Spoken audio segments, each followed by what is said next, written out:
Claire Faucade, bonjour. Bonjour.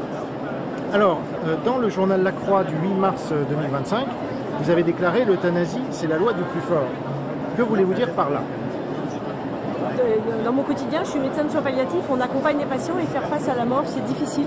Il y a très peu de gens qui sont capables de se tenir debout face à la mort et de la demander et de décider l'heure. La plupart d'entre nous, face à la mort, on a envie de continuer à vivre le plus longtemps possible. On est fragile et on se sent faible. Et donc légaliser l'euthanasie, c'est permettre aux plus forts de choisir le moment de leur mort, mais c'est imposer aux plus fragiles d'être obligés de se demander si ce serait mieux qu'ils soient morts. Et je pense que c'est important que la loi protège d'abord les plus faibles avant de protéger les plus forts. Dans son livre de référence sur l'euthanasie, paru aux éditions de l'université Cambridge, John Noone démontre que l'expérience de la légalisation aux Pays-Bas, mais aussi en Belgique et dans l'Oregon, étaye les arguments contre la légalisation. Que pensez-vous de ces travaux? Alors je n'ai pas lu ces travaux précisément, mais j'ai lu de nombreux travaux de chercheurs effectivement de ces pays-là sur ce sujet-là. Et effectivement, ce qui apparaît dans toutes les recherches qui sont faites, c'est qu'il est, à partir du moment où on décide que la loi va répondre à la question de la souffrance, et que c'est par la loi qu'on va répondre à cette question-là, il est impossible de mettre des limites. Parce qu'il y a toujours quelqu'un qui va venir dire que sa souffrance ne rentre pas dans le cadre qui a été fixé et qu'elle devrait, puisque la souffrance est une expérience très intime et très subjective.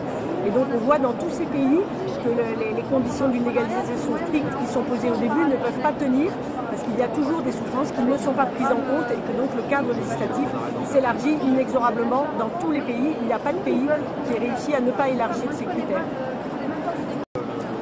Après la constitutionnalisation de l'IVG, donc de la mort prématurée du fœtus dans le ventre de la mère, la France veut se pencher sur la libéralisation du suicide assisté, donc la mort prématurée de l'adulte. Un pays qui favorise la mort sur la vie est-il en bonne santé?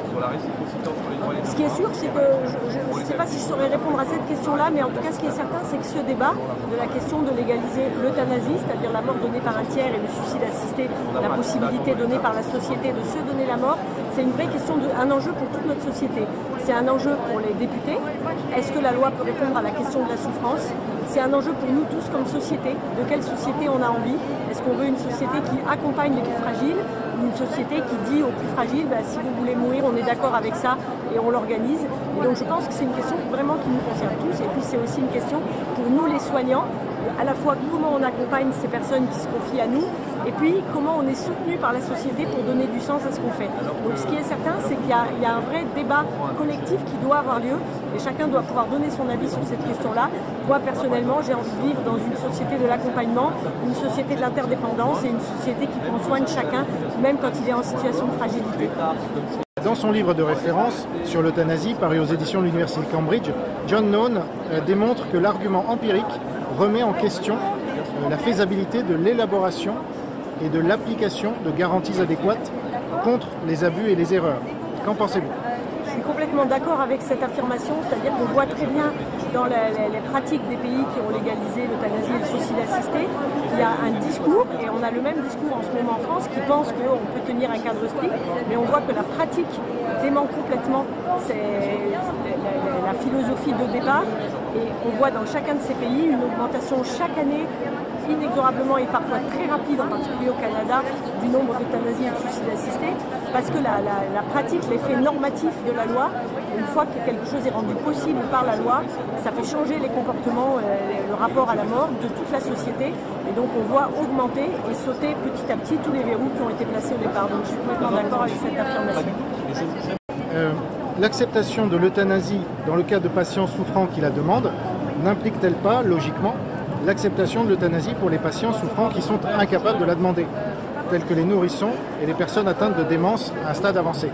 C'est en tout cas l'expérience qu'on fait dans les pays qui ont légalisé depuis plus longtemps.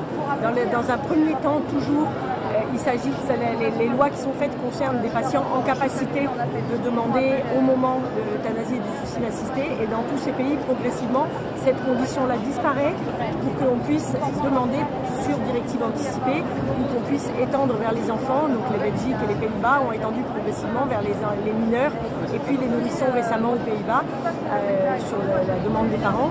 Et donc on voit bien comme il est difficile de tenir un cadre à partir du moment où on donne à la loi la possibilité possibilité de répondre. Et on attend de l'État la réponse à la question de la souffrance. On voit bien à quel point il est difficile de mettre un cadre, puisque la souffrance concerne à la fois des personnes conscientes et en capacité de demander, ou des personnes qui ne le sont pas.